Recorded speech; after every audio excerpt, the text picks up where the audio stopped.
Welcome to StarryCast.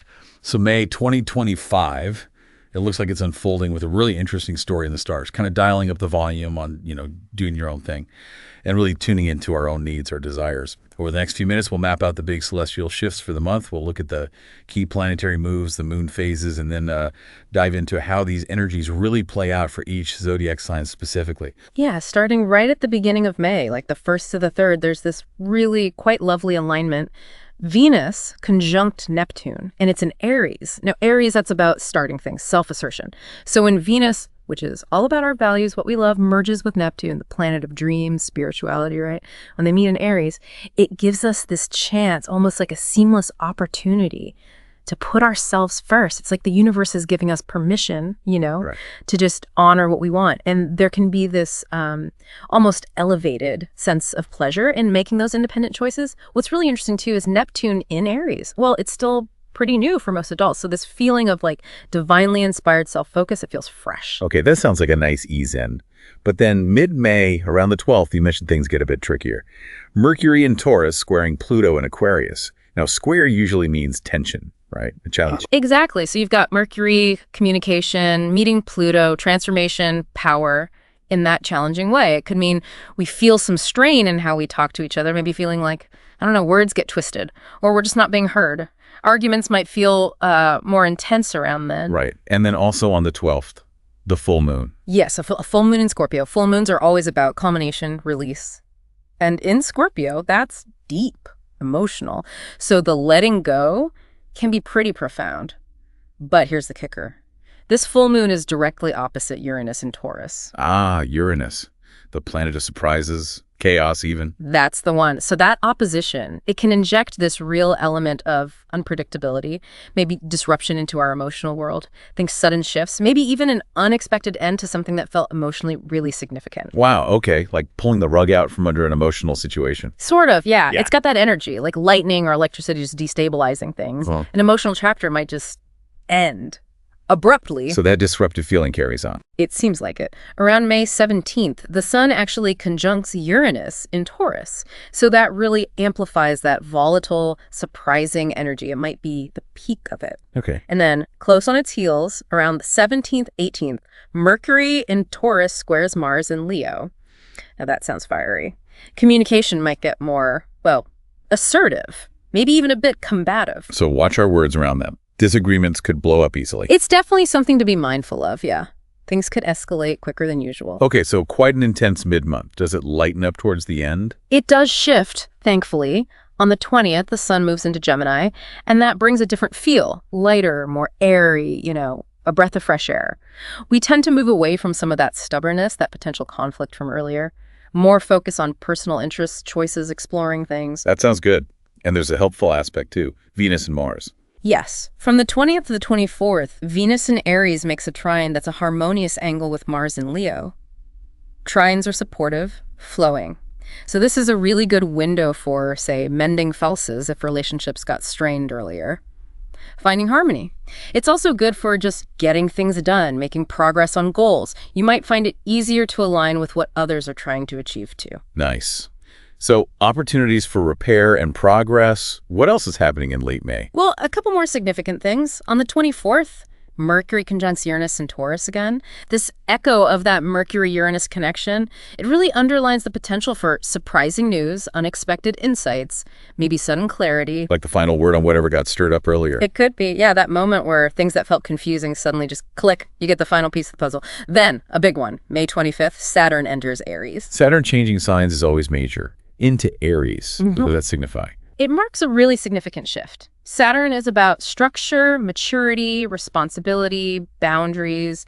Aries is about the self, independence, initiative. So Saturn in Aries calls us to bring more maturity and, sensible structure to our independent actions, how we assert ourselves. It's about putting boundaries around our personal drive. Oh, and for anyone with strong Pisces placements, this gives them a bit of a break over the summer as Saturn moves out of their sign. Okay, a call for mature independence, and the month finishes with a new moon. Yes, on May 26th, a new moon in Gemini. New moons are always about fresh starts. And in Gemini, the sign of communication, learning, curiosity, it's got a very mental, project-focused feel. It's right next to Mercury and close to Jupiter, also in Gemini. So it really emphasizes learning, focusing, building new interests. So less emotional, more about starting new projects, learning something new. Exactly. It feels more geared towards stimulating your mind, getting curious, launching projects that really engage you. And then right at the end, May 29th, 30th, there's a Sun-Mercury Cazimi in Gemini. Cazimi. That's when Mercury is right in the heart of the sun. Clarity. Precisely. It often brings a burst of insight, clear thinking, maybe important realizations, especially related to whatever seeds you planted with that Gemini new moon.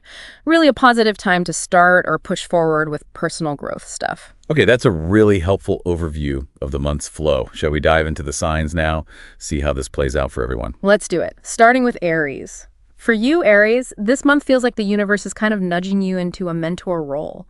A guide. Your experiences, especially maybe where you've navigated some tough stuff, they hold real value for others right now. So think about sharing that.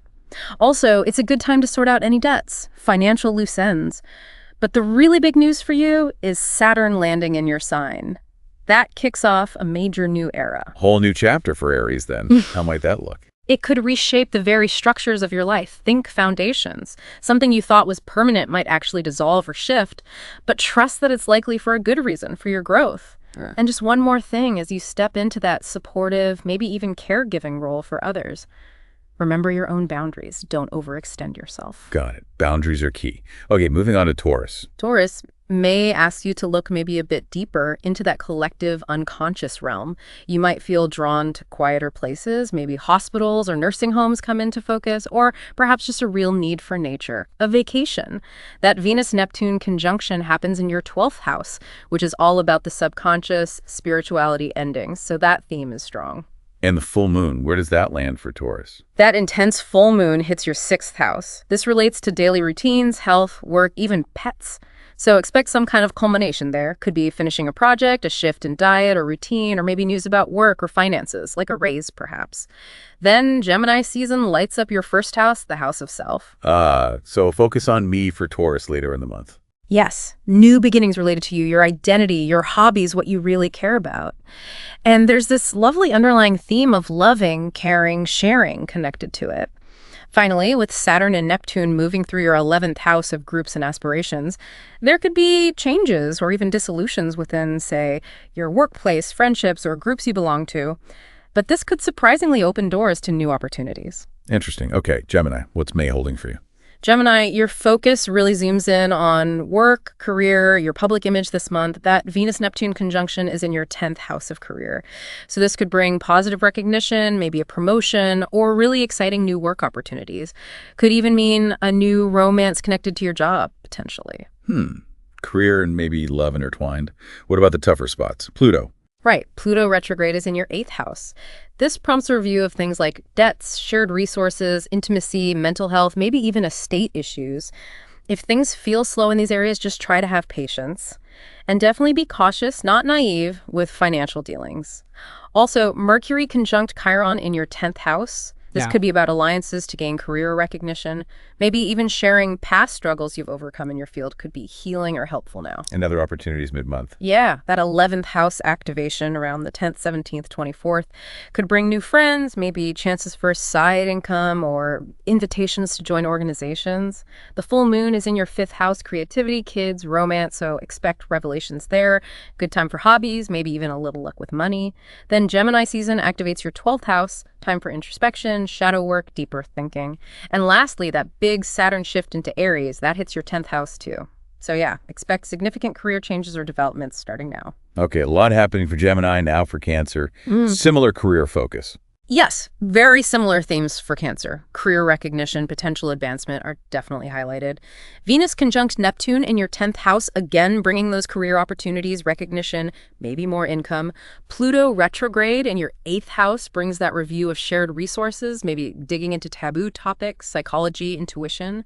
And Mercury conjunct Chiron in your 10th, an opportunity to address maybe past feelings of betrayal or lack of recognition at work. And the other activations? Friendships, creativity. The 11th house activation brings potential for new friends or income streams, just like for Gemini. The full moon in Scorpio lights up your 5th house. Creativity, romance, children are the focus there. Gemini season moves into your 12th house, prompting that inward turn, introspection. And Saturn entering Aries also activates your 10th house, so definitely expect significant career shifts for Cancer too. It's a big theme. It really is. Okay, let's roar into Leo. Leo, May, could bring travel into the picture, or perhaps changes in careers that involve giving advice, sales, or teaching. Venus conjunct Neptune is in your 9th house. That's travel, higher learning, beliefs. So expect potential recognition, financial gains if your career is in these fields. There's also a possibility of legal matters coming up over the next year or so, maybe even stepping into a boss role. And romance for Leo. Could be, especially perhaps with someone from a different background, or maybe new international clients, if that's relevant for you. The full moon is in your 4th house, home and family. Something hidden might come to light. It's also a chance to heal from old family emotional stuff. Then Gemini season activates your 11th house. New beginnings with work networks, friends, or how you contribute to the wider community. And Saturn entering Aries hits your 9th house. So over the next few years, expect developments around legal issues, long journeys, or shifts in your spiritual beliefs. Right, big picture shifts for Leo. How about Virgo? Virgo, the focus is likely on career again, but also maybe refining how you approach work. Venus conjunct Neptune is in your 10th house, so that potential for career recognition is definitely there. Chiron is moving through your 8th house of shared resources and crises. So if you felt maybe financial betrayal around May 7th could be a key time to talk or write about it. It could be healing. Also, you might be supporting others through tough times. And Pluto's influence. Pluto retrograde is in your 6th house of health and daily routines. This suggests a possible overhaul of your wellness habits, mental and physical. If you felt stuck, breakthroughs are possible here. The full moon lights up your 3rd house communication, siblings, neighbors. Revelations involving them might occur. Be mindful of manipulators, perhaps address family issues with strong boundaries. And the later part of the month for Virgo? Gemini season activates your 10th house career again. New beginnings there. You might find yourself in a teaching or caregiving role within your work. And Saturn entering Aries activates your 8th house. Big shift coming in how you handle taboo topics, crisis, psychology, divination, shared finances.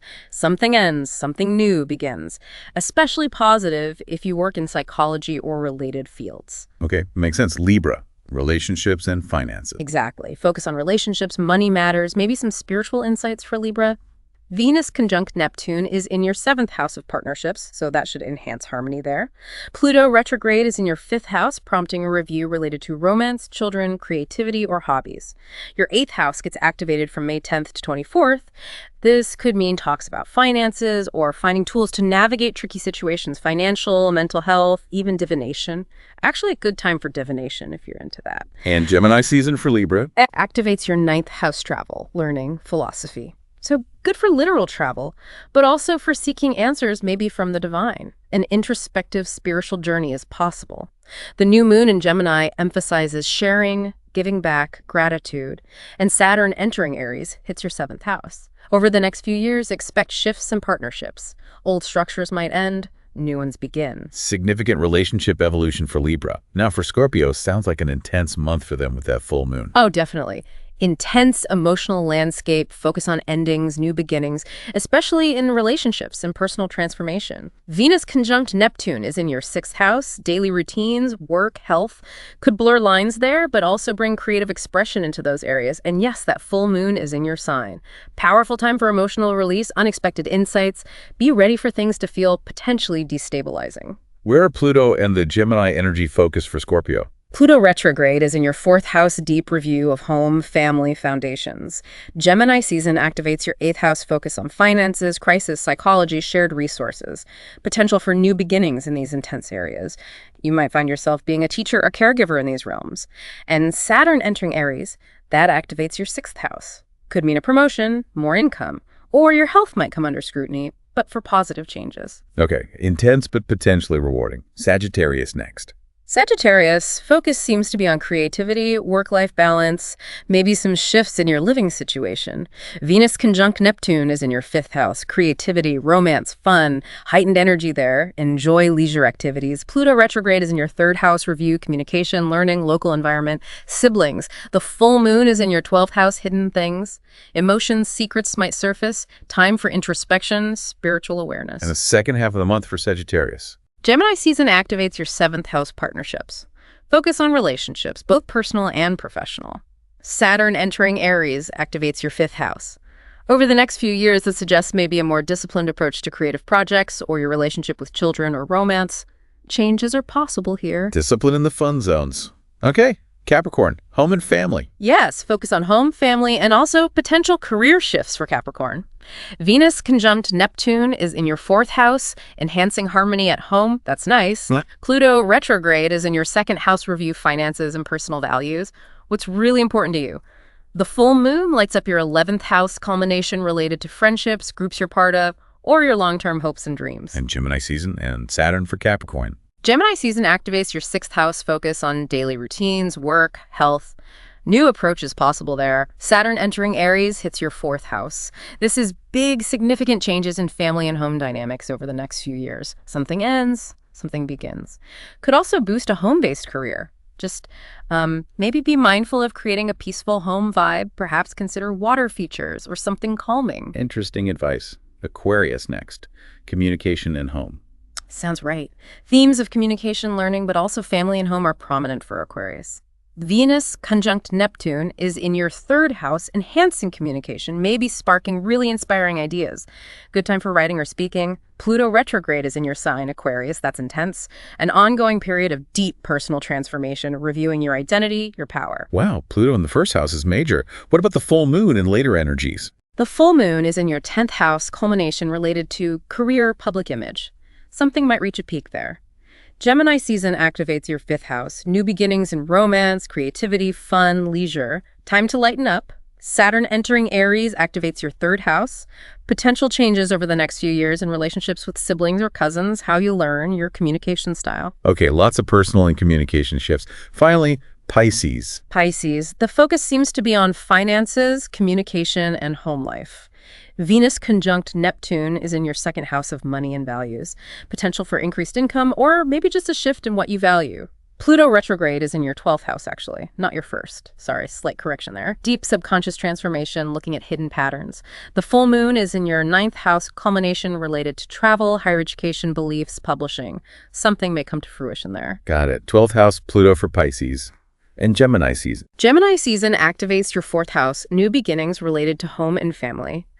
You might find yourself taking on a more nurturing or caregiving role within the family. And the big news for Pisces is Saturn leaving your sign as it enters Aries. This should feel like a bit of a release, a break. The focus now shifts to bringing maturity and boundaries to your own decisions and actions, rather than feeling the weight of Saturn directly on your identity. Ah, a bit of breathing room for Pisces then. Yeah. That covers all the signs. Quite a dynamic month ahead. It really is. May 2025 presents this dynamic tapestry of cosmic energies. Lots of opportunities for inner growth, but also for some pretty significant external shifts. As you navigate all this, just remember that self-awareness is key, aligning your choices with what you truly intend. And that Saturn entering Aries transit, it really is noteworthy. Signaling changes, building new foundations personally and maybe even collectively. It's worth reflecting on what structures in your own life might be changing, and trying to embrace the potential for, renewal that comes with it. Absolutely. We really encourage you listening to think about these insights. How do they resonate with what you're experiencing or anticipating for May? What feels particularly relevant? What questions pop up for you as you consider these cosmic currents? Thank you for joining us on this deep dive into the astrology of May 2025. Until our next exploration of what's happening up there, may you navigate these starry skies with clarity and confidence.